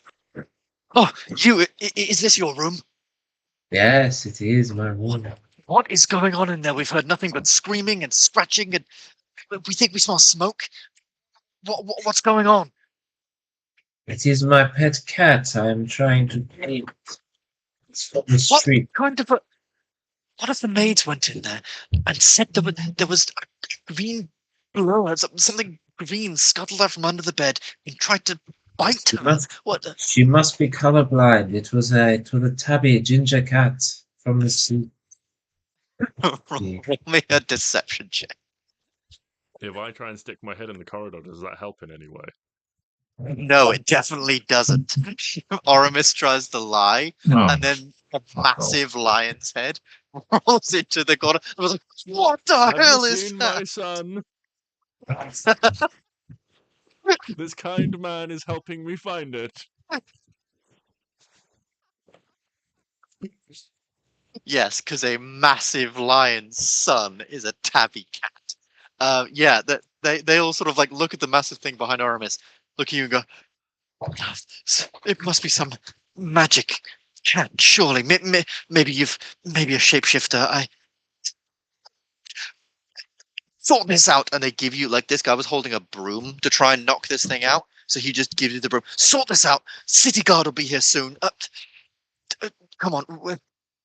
Maybe there's some tables to clean downstairs or something. We can keep ourselves busy until then. And they just like run downstairs. Before he runs downstairs, he just looks back at you again. Please just sort out whatever's there. Runs off. Aramis, you open the room. You open the door to the room, and it has been absolutely ransacked. This guy up. The feathers for the you tied him up, but it's a goblin. You tied him up with rope. He bit through the rope. The feathers from the pillows everywhere. Carpet torn to shreds. Beautiful silk blankets and everything torn to shreds, and some of it's missing, which makes you think he's eaten some of it. Mirror smashed with a little bit of blood there and a clear scar on his head. So he's going to be so unlucky. With a little bit of a little cut on his head, which makes you think he headbutted his own reflection. This goblin has gone absolutely crazy, and it is going crazy in this room at the present minute, scratching a sort of image of itself and other versions of itself on the walls. You can see little drawings of goblins. It's scratching him with this little nails. But as soon as you enter into the room, it turns around, sits down, and does nothing.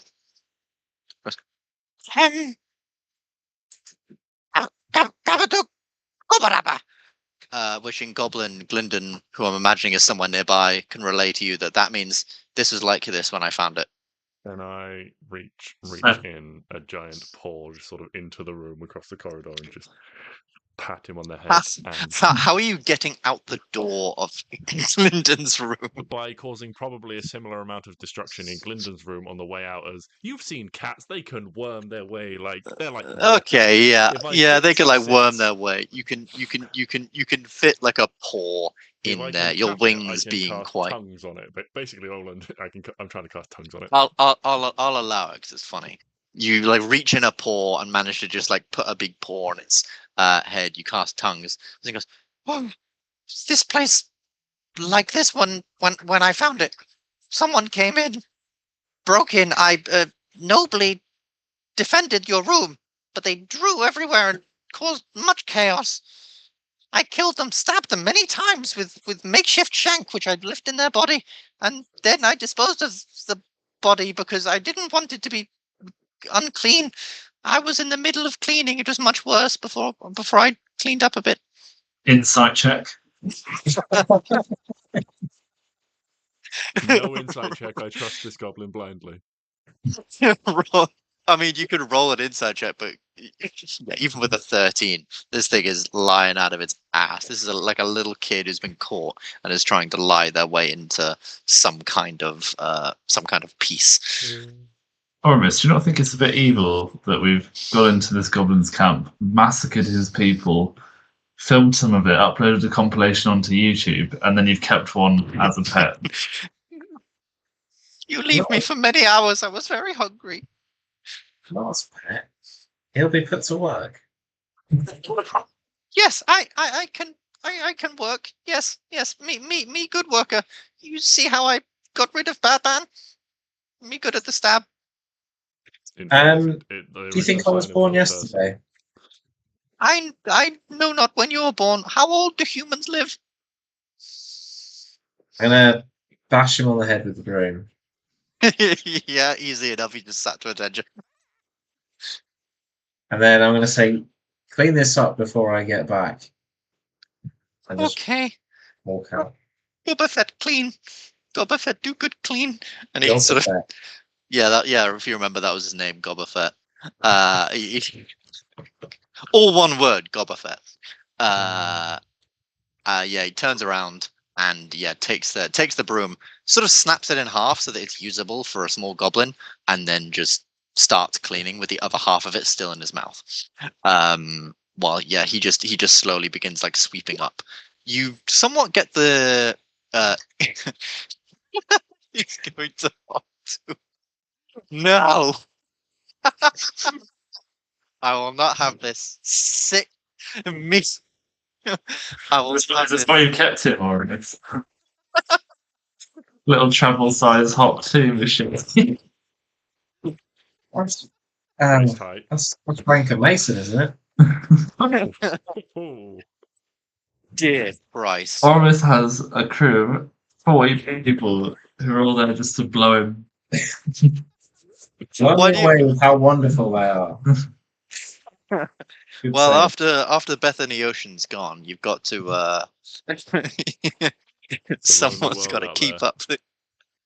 I'm actually really upset, by the way. Last week I put a message in the chat. No one replied to it. We were talking about all the different parallel universes, and I said, "Is there one where Oramis has got a wife called Abatha Ocean?" Yeah, Above the I don't ocean. get it. I Above thought the that was like ocean, guys. top of the Not ocean. below the ocean. Right. Oh Lord. Good to know. It was shit. It's on trend. Anyway, I sometimes Lord, think we're really epic, cool heroes, and then sometimes we do stuff like this. We are. No, we're Absolutely. really epic, cool heroes. We're just really lame people. That's the problem. Yeah. This Yeah, is the maybe. D&D fantasy. You get to be everything you're not. Cool and popular. Anyway, the city guards soon arrive, and I'm imagining with some persuading, they are easily dissuaded off of the fact that, and I imagine you've told them that you're going to clear up. They're somewhat easily sort of This nice man dissuaded found of. my son. Yeah. The people sort of say that like 32 tell them to fuck off. yeah, pretty much. 32 definitely tells them like, yeah, it's all fine. We're here with the Sultan, yada yada yada. And the city guards easily sort of back off. It's sort of like late afternoon, early evening now. It's about sort of 4 or 5 in the afternoon. Because you guys were down there, if you remember, walking through the crypts and everything was quite a while, and you took a short rest. Heading to the palace, which I imagine, unless there's anything else anyone would like to do before you head to the palace. If you're going to the palace cool. anyway. Can we formulate a little plan about what we're going to do? Lithicus. Yeah, absolutely. So yeah, before you even head there, you can all just sort of have a sit down. Some drinks are brought down to you in the tavern. Floor's yours. I know this isn't normally my style, guys, but I'm thinking kill him. In and out assassination. Yeah, just like hit squad. I'll get us in close and then have everything prepped, lay into him, unload on the skis, and then get out. Well, does have you got a way of identifying what the stone thing actually does, and if it was harmful in any way? Well, you do remember that. So the stone thing opens a portal, and when the person wielding the stone goes through, the portal closes. So everyone else could go through before that. That's what The he stone said, thing. But That's what he said. I'm wondering whether it does something else, and where it actually opens a portal to, and stuff. And if we could be like, just I don't know, use it against him in some way, or had a long rest. I could cast. I mean, I don't know why Mittens is trying to be peaceful. He loves a bit of chaos, but could just cast True Polymorph on the Sultan to turn him into like a 25, 30-year-old man. And there's that problem solved. If he stops drinking this water, will he suddenly age very quickly, or will he just start aging?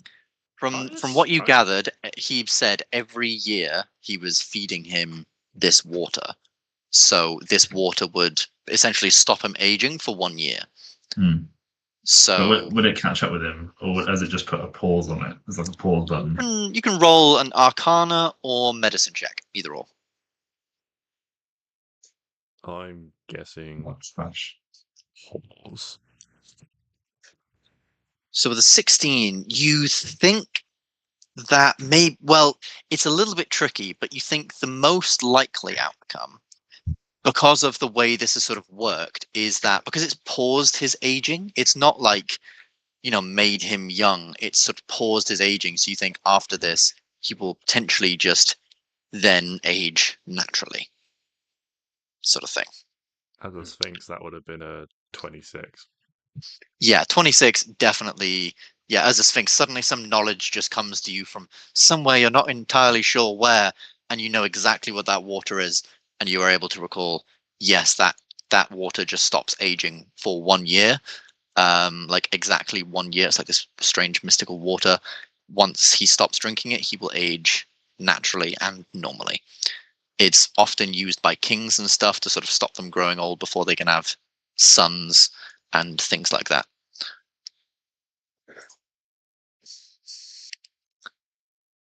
So, what would you all like to do? Are we hitting Leticus? I'm down. Angus, who you suddenly remember is behind you, says, "Right, if we're hitting Lithicus, are we then just getting out of here? Because I mean that kid doesn't have like any parents or anything. It's just Lithicus. So if we're just going in and then killing the only thing he has of like a parent, that seems pretty dark." Don't look into this too much, Angus. All right. Right, I'll get back to my book. I'm just, you know what? I'll leave you all to the assassinating and stuff like that. And Nathan just kind of goes, yeah, I don't think I'm really the assassin type. I'll stay here with the gnome, if that's cool, unless you need me. But I've never really considered myself an assassin. I mean, before this I was a bard, so I guess I don't really know what I am anymore. You got to be versatile in this modern market. Good point. It'd be good on a CV. All right, I'll come with. I mean, I can can I turn you into an assassin if you want. I mean, just visually, I can't give you the capabilities. Oh, that's depressing. I'm good. I can be an assassin. And he just sort of like pulls his scarf slightly up over his nose. Yeah, see, you're halfway there already. Boom. I mean, are we Anyway. going for... How long has it been, Ben? How long have I got left on this? So it has been maybe 20 minutes. 20 minutes, sweet. I got Zone Truth. Half an hour. Half an hour. Half an hour. As a Androsphinx, I've got Zone of Truth. So we could try peace before we try murder. Oh yeah. Go on, And just as Angus says, thinking of the Sultan. This guy's attitude, though. Oh It yeah, no, he's a reeks. prick. He's a prick, but is it more satisfying to kill him, or is it more satisfying to take everything he loves away from him? And I don't watch know. him I think we suffer? could do a pretty good. We could paint the walls with his blood. Yeah. Yeah. Back down in the cave, Garmir is starting to think, I really hope they stick to this goodness. I'm not a fan at this moment. I'm just joking. I feel like I had your go there. Caught something for peace. I've got a political position to hold, so I can't be murdering people in broad daylight. I can. You have a very different political position. I'm open to negotiating, but if it turns said anything south, about daylight? I hear nighttime's a great time for murder. I'll tell you It's this: the the Sultan's best. bedroom's really undefended. I was just able to fly up there. Can I? You were invisible. Yeah. Can you what sorry, Luke? Disguise self as the Sultan. Yes, you Faces.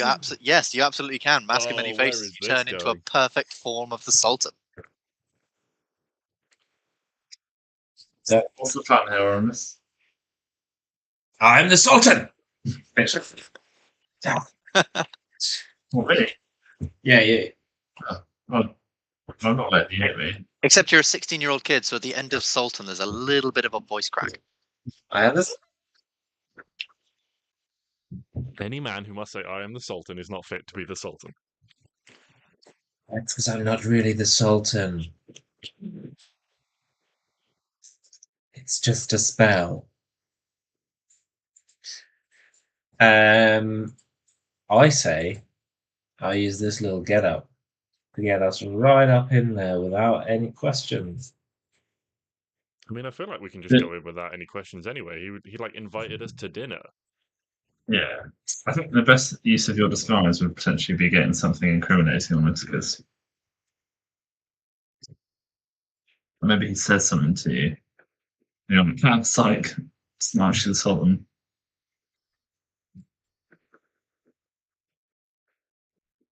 Okay. I don't know. I don't know. We can like force information out of him. I mean, there is a way we could force confession. Joda did say as a Sphinx, he has zone of truth. So there is the potential for that. I mean, if you want to go subterfuge, I could turn back. You could disguise yourself as the Sultan and then turn the real Sultan invisible and have a conversation while in the room with him. Or we could just go in as ourselves, turn the real Sultan invisible, and have a conversation. Because I mean, Lithicus like straight up told us what he was doing before, so we could probably just get him to admit it again with an invisible Sultan. Let's do that. Not And then we in-character execute for the greater conversation, good. but conversation between two players. I swear you already told him that he was doing that. I swear he's told the Sultan that he was I doing did, and the Sultan managed to convince. The Lithicus managed to convince the Sultan that the potion he gives him keeps him looking young. Yeah. But not Because he's been alive for so many years under the sun, he says it keeps his youthful complexion, like his skin, all nice and young and stuff after so many years in the sun. Yeah, it keeps him looking young, but his what's the word? Eternal youth is still a gift from the gods. Okay. Maybe it is a case of providing something so concrete you can't worm his way out of it. I mean, we were invited for dinner with the Sultan, right? What if we go for dinner and then I'll make an excuse to leave, like with the Sultan, maybe get him to show me more about the game of, I can't remember what it called, but the version of D&D that Ben made up within D&D. Caves and Krakens. Caves and Krakens. There we go. And then I'll be like, and then I'll like turn him invisible and then I'll come back in with an invisible Sultan and be like, and then you guys can be like trying to get more information out of him again, and the invisible Sultan will hear it. Yeah. Let's do it. Okay. So time passes for a few hours before eventually a guard does come to take you to the banquet that's been laid out for you this evening. You are given some nice attire to wear if you'd like to wear it. It's like, very fancy, sort of think like very fancy Persian aesthetics and things like that, that you can wear if you want to, but otherwise they say it's fine. You head to the palace. The palace has been done up in your honor. There's all ribbons sort of like strung around the palace, and it seems like there's a celebration sort of throughout some cities and things like that. And the nighttime is bustling in Abakacha, much as you've seen in previous evenings. There's people singing and dancing. There's sort of people breathing fire, and which is much less impressive in a world of dragons and dragonborn, human breathing fire, but whatever. And there's like acrobats through the streets and stuff like that. But eventually you do make it to the palace, and you step inside, and Vizier Lithicus is there, and he looks at you and goes, You're here.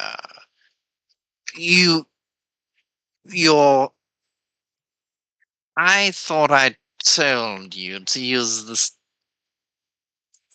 So the stone. The stone worked then, yes. You were able to make it back to Abakacha. How very exciting. Oh, actually, were you it was able quite easy, to? really, down there. I don't really know what all the bother was. Yeah, we just... Well, miles-long tunnels didn't want you getting lost or having to walk all the way you back clearly don't know up. anything about the nature of adventurers. We're very stubborn individuals, used to walking a very long way. Yes, very stubborn. Anyway, you just dance. Please don't. Anyway, just start to get out of the bagpipes. Are you sure? Dinner will be served soon. First, some drinks. The Sultan would like to hear of some tales. He's a rather impatient young boy. Starter drinks and appetizers served in the tea room, if you would please. And he shuffles backwards and brings you into the similar tea room that you were in before when he sort of took you in and told you about this stuff. There's a large sort of painting of the Sultan on one wall, and the seats are just like large pillows all around, like a sort of centerpiece in the middle of the room where the Sultan has already sat there, sort of, I guess, just sort of like twiddling his thumbs and drinking sort of some of the tea and things like that. Just, oh, you guys are here. Oh, I was really worried that I was really worried that you guys had more saving stuff to do and had to leave. I've got so many questions. I don't really get out much, but I promise I'm cool though. I get to do lots of cool stuff as being a Sultan. It's probably just as hard as being an adventurer. Really, I mean, I don't face bad guys, but I face a lot of numbers. Anyway, so what were you guys up to down in the crypts? Yeah. So what were you guys down in the crypts? Did you have to like kill one of my ancient ancestors or something? Did one of them come back to life and like try and attack you or whatever? Was it like really, really dark and scary and cool? No, we fought different weather conditions. So many ghosts. Horrifying, murderous ghosts. Ghosts, weather conditions, interesting. And yeah, you guys can, as much as you would like, sort of embellish upon him any regaled stories or anything like that. Mittens you would like to. Into like a full thing with like minor illusion, using it to like create little like battle scenes and stuff. Awesome. Yeah, he is like absolutely loving it. He's like, mode basically. Yeah, and clearly so is the Sultan. Like he's 21, 22, but you go to like a family gathering and all of a sudden they're running around like a headless chicken with all the 14-year-olds. Yeah, That's Mittens right now. He's just gone right into child mode. nice. Yeah, so Sultan is, loves your tale. And Lithicus is, you can see throughout the entire thing, Lithicus doesn't sit down. He stands sort of a little bit off, and he's just sort of stroking his sort of like very thin beard just off in the corner, just staring at you with like sort of wincing eyes. But once you look back at him, he's sort of like, yes, just sort of picks up a sort of pot of tea, like, oh yes, and doing my thing, but otherwise just staring at you, wincing, just seemingly very contemplative. Whilst Mittens is sort of telling a story and calling court, I keep an eye on room around and see if there's any sort of increased security or if this is making eyes with anyone. Okay, roll me a perception check. So, shan't have bothered. 3. No, it's quite difficult. Like Lithicus is often, like, you spend a lot of time. Lithicus is clearly a very perceptive individual. So whenever you look back at him, he looks back at you. Sort of, he notices you looking at him, and so you're sort of forced to look back down and wait a little bit before you can do it again. You don't notice any additional guard, like you don't, as a base thing, you don't notice any more guards coming into the room, but there are 2 guards just in the room as standard. You're here for a little while. All these, wonderful tales sort of go on. And after about 15 to 20 minutes, you are taken then into another room to have proper dinner. It is this large sort of round table, and your sort of starter or appetizer is already sort of set out for you. As you step into the room, it's a little bit awkward because there's like a lot of space between each of you, so you are having to speak a little bit louder to sort of talk to one another across the room. Transitioning between rooms. Yes. Can I like tap the Sultan or something like that and be like, oh, before we sit down for dinner, I really want to know more about caves and krakens. I'm sure they'll wait for us if you just want to show me real quick.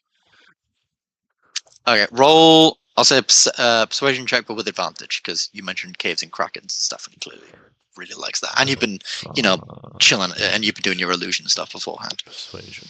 An 18. 18. Yeah, he's like, oh yeah, they just brought out this new expansion. Oh my god, you're gonna love it.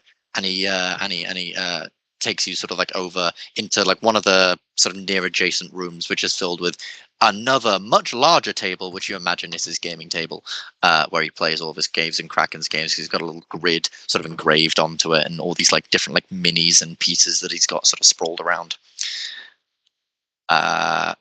You're off with him, and he goes off about this game for a solid 5 to 10 minutes, and yes, works much the same as D&D, except it's all just because they can't, intricately carve D20s. Actually, they could. The Egyptians did that, but they don't bother. It's all just D6s. But he goes on about this game and the expansions and everything, and his campaign that he's running for all of his friends, and yada yada yada. All of his the friends of people in court, who are mainly like other advisors' sons and other noblemen's sons and things like that, and daughters as well. Everyone else, cheers. I'm an ally, I swear. That makes it sound like I'm not. Whatever. Anyway, coming out now. You all sit down at the table, except for Mittens and Sultan. The Sultan sort of sits down, giving you all that kind of smile, which is, very much like a fuck you smile, but he's being polite and doesn't actually say it. And he does sit down, and he sort of begins sipping at his appetizer, which is like some kind of like small bowl of soup with a little bit of bread. Very, very tasty, very sort of aromatic and pungent soup, which is very, very, very, very delicious. What would you like to do? There are also the 2 guards that were with you have followed you into this room now and are guarding the door.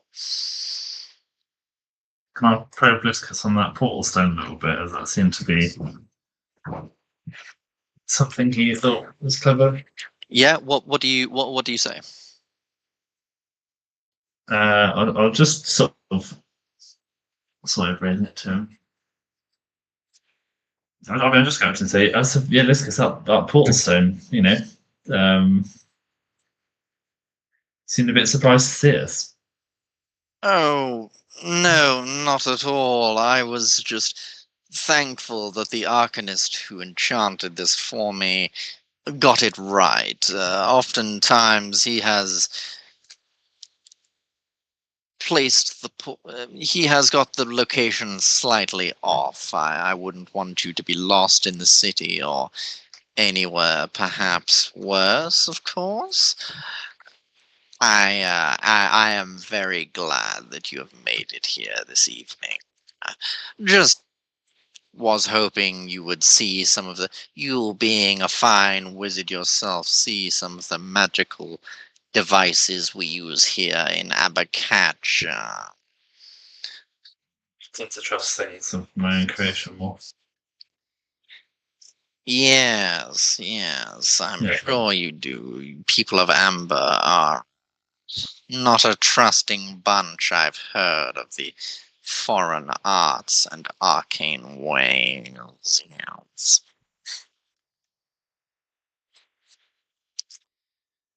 I trust you found everything. What is? Yeah. Yeah. Rolling it. Oh, jeez. He's a hard guy to read. It's been a long day. He's an advisor and a politician, and yeah, it's been a long day. He's very, very trained at sort of keeping his inner thoughts to himself. What's everyone else doing? Kaiman, I'm imagining, is just gorging on the food. What about Oramis? Is Oramis doing anything, saying anything? He's just he's kind of forgotten that we're here to do anything. He's having a few drinks. He's bigging up his achievements down in the old dungeon. Yeah, nice. Yeah, Lithica's like, sounds very exciting. Maybe a story for the Sultan when he comes. I am not one for epic tales of daring do.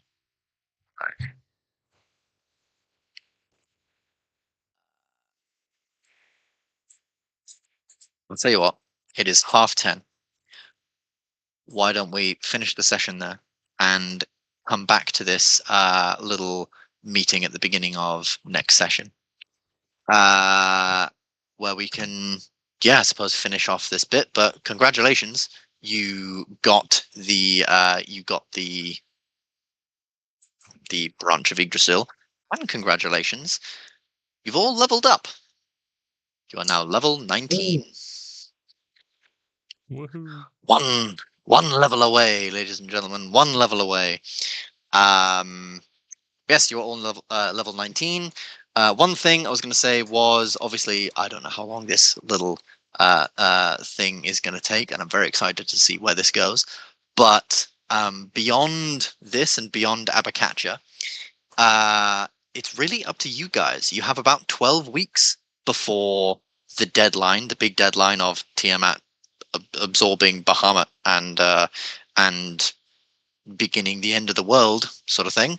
So I know JJ's messaged me with some stuff, and I know I put the thing in the chat. But yeah, really, any last little bits you guys would like to go over or get, or any last people you'd like to speak to, or anything like that, let me know. If not, that's totally fine. You don't have to have great, amazing plans for your characters. Of course you don't. But if you do, let me know, and we can sort of go over that next session. Otherwise, next session, might end up being a little bit of a shorter one where we sort of end it with, because I'm imagining we're just going to sort of time jump between things you want to do during that sort of 12 weeks and that time. I'll go over some of the things that just happen in world, but then we'll be on to the end game. Guys, we'll be on to the big final end game where 10 individuals will teleport to Yggdrasil. The rest will stay on the world, keep it safe, and defend from a potential demon invasion. Wait, how many go to Yggdrasil through? So the plane shift spell allows you and up to 9 other creatures. Okay. So that is 2 of your characters each, plus 2 extra people, which I thought would maybe be Nathan and Damien, because that makes sense. We're not putting Angus in the front line. Pardon? We're not putting Angus in the front line. I mean, you absolutely can. It's. I thought he was spearheading the attack, wasn't he? It's entirely up to you who goes and faces Tiamat. The irony if we take Damien and not Galahad. Damien, you're up to fighting a god, but Galahad, the one with the god-killing sword, nah, not up for it. I thought Sorry, I but thought Galahad held that for Damien as his squire. Yeah. When Damien comes in for the finishing blow, Galahad is like, "My sword, your sword, sir." like his golf caddy. Yeah, exactly. I recommend the God's Bane today, sir. A fine choice. A fine choice. Love it. But yeah, have a think. And we'll sort of get to that stuff next session. I'm imagining after sort of this stuff, next session's going to be fairly sort of free flowing, jumping back and forth between little bits anyone wants to do, and yeah, just getting into the swing of the end game. Can you smell it? Can you smell the big epic boss battle coming? Because it smells like Really? sulfur and burning and ash. Are we just on sessions that we've had like that before, where we've had like stuff that's gone on? Yes. Are we all right to like agree that we'll all sort it before, and then it's more smooth for you to try and get through it? Yeah. So basically, if you want to go over anything during the session, message me before. So message me during the week, and then I basically then can have a big list of stuff to go through, rather than me just being in the session. What do you guys want to do? And then all of you guys coming at me at once, or potentially all of you just sat there thinking what you want to do. So anything you want to do, message me.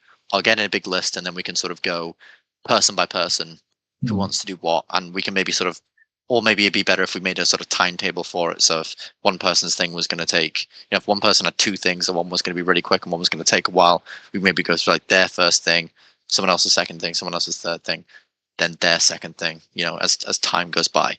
But 12 weeks is pretty much the amount of time you've got. If there's absolutely anything you can think of, it doesn't even have to be anything big. If you just like to look for a magic item or want a cool cloak, so you think that would be cool. I don't know. It's entirely up to you. Or if Luke wants to fucking start an armada, or I don't know, one of you wants to start ruling the world. Fuck it. We can do that. We can sort it. That's what the wish spell's for, right? Absolutely. That's campaign 2, where the Guardians actually rule the world. Like campaign 2 is basically going to be like The Boys, where a bit like sort of the Seven running thing. The Guardians run the world, and everything's going wrong. Nothing goes wrong. That would actually be so funny. That'd just be hilarious. You guys trying to fight your previous characters, and you guys learning the kind of shit I had to deal with when trying to fight the original Guardians. Does a 26 hit? No. There's a I got a natural 20. But Glyndan's there, so he makes it into a 1. Sorry, bro. Yeah. Anyway, hope you all enjoyed, and yeah, see you all next week. And that is all of your characters, by the way, have become level 19. I'm assuming other characters are doing things at home to be leveling up and all sorts, and just easier if everyone's the same level, because I can't be bothered with studying like a big multi-scale nerd. leveling. Absolutely. That's it. Everyone's just doing Gary's just sipping some tea in the Guardian's house, and Vader's naked in a forest somewhere. And everyone's just suddenly leveled up. Everyone's suddenly like you're just in some tea. Oh, I can hit things better now. That's nice. Love it. Right. Speak to you next week, fools. Bye. See ya.